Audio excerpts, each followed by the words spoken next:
Hey everyone, it's Julian from Digital Trends, and this is Samsung's Galaxy S8 on my right here, and this is the Galaxy S8 Plus. Let's take a look at the back.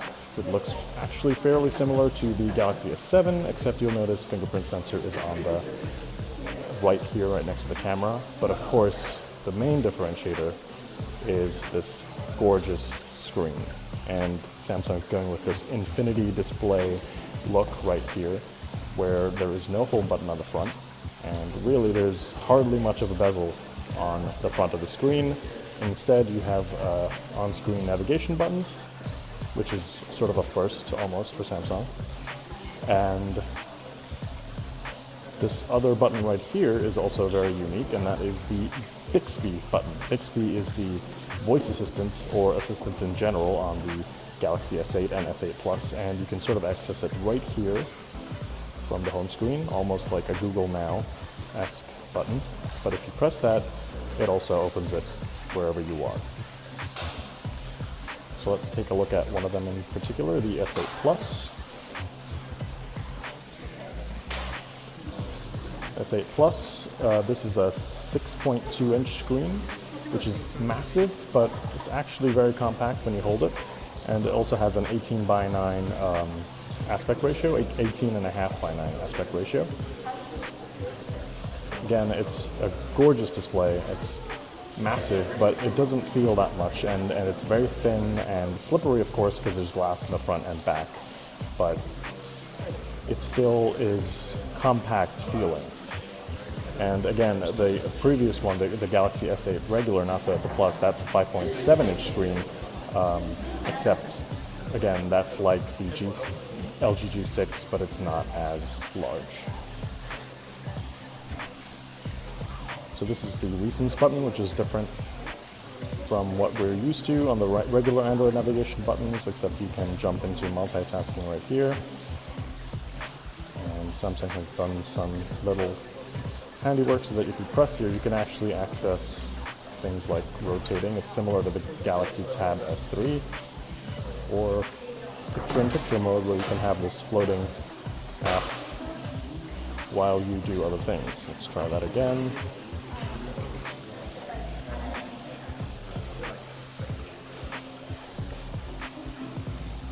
So if you do that, there you go, there's a floating app. You can still continue to interact with things around it and still do things like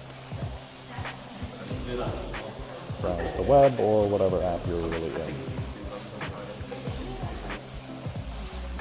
So yeah, that's multitasking. Again, let's go into Bixby a bit. So Bixby in this assistant gives you this personalized information, this Bixby Home, basically everything you would really need to catch up on, whether it's your news or weather. It's very similar to Google Now homepage on Pixels and other Android devices. And then there's also Bixby Vision, which right here on the camera app is accessible. So if you're looking at an object, for example, you point the camera at the object and you see this little AI magic happening, and then you can search by image. This also works for reading QR codes, but it sort of gathers these different flowers that it thinks it might be, and you can look at images. Let's take a look at the operating system. Looks like we have Android 7.0, and security patch, thankfully, is up to date at March. And so far, it's been a pretty smooth experience. There's no app drawer here, except when you sort of swipe up, very similar to the Pixel. And let's scroll to the more screens. Again, as you can see, this is I believe, the Snapdragon 835 processor, which is doing its wonders.